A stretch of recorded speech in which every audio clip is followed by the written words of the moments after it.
A janë agjensitë ato që ndikojnë në rritjen e çmimit të tregut të pasurive të paluajtshme? Po, edhe agjensitë bëjnë pjesën e tyre. Nuk kanë faj njerëzit që thonë mos bashkëpuno me agjensi sepse ata i rrisin çmimet e pronave.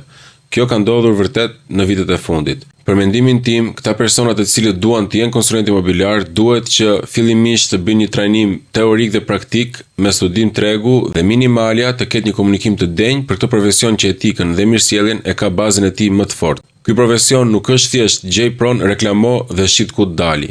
Ky profesion është i bazuar në marrëdhënie besimi mes teje dhe klientit shitës ose blerës, ku secili prej tyre të beson pasurinë e tij. Pra, është një përgjegjësi shumë e madhe.